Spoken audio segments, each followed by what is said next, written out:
Greetings of the day, dear students, and welcome back to your English lesson. In today's class, we are going to read another poem from our English textbook, Unit 6, Section 3, Hints on Pronunciation for Foreigners, and the poet is anonymous. This poem talks about the pronunciation of several words in English language. This poem is especially enjoyable and amusing because of the reason that the poet plays with English words whose spellings are similar but the pronunciation is completely different. Let us now understand this poem paragraph wise. Para 1. I take it you already know of tough and bow and cuff and dough. Others may stumble, but not you, on hiccup, thorough, laugh, and through.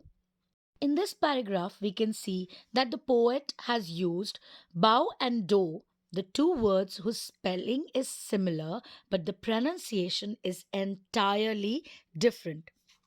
The poet also talked to the readers, saying that others may stumble but not you in the words like hiccup, thorough, laugh, and through. Para 2.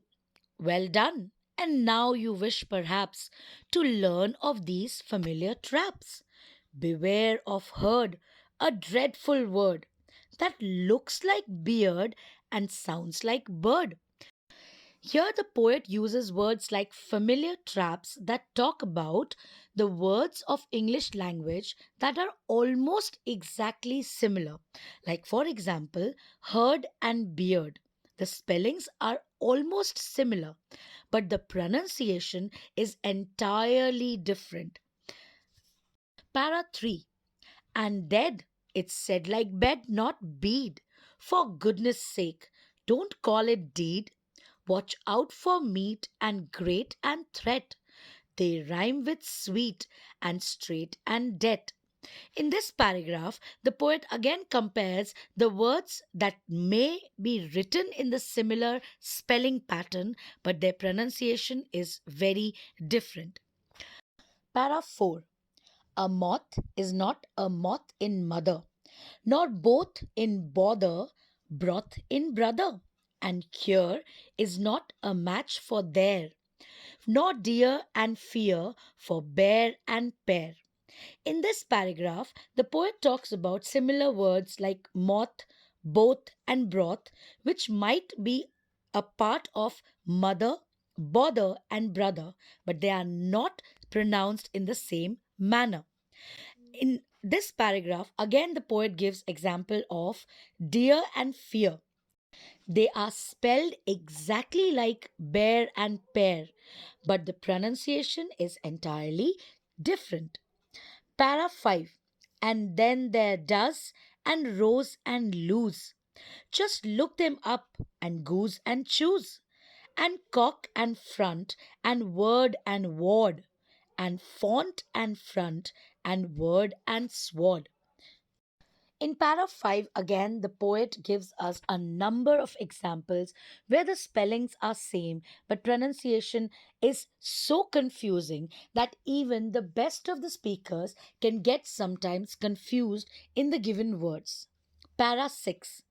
And do and go and thwart and cart.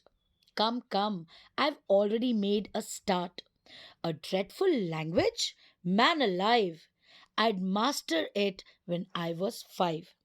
In the last paragraph, again the poet says that he has just started giving examples of the different pronunciations of the same spelling words.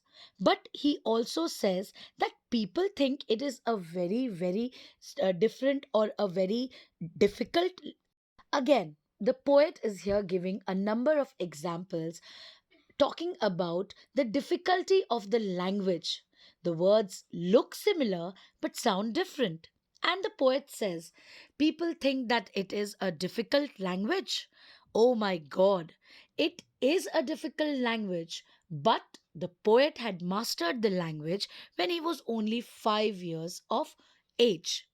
The poem talks about how sometimes people can find this language a little difficult and confusing.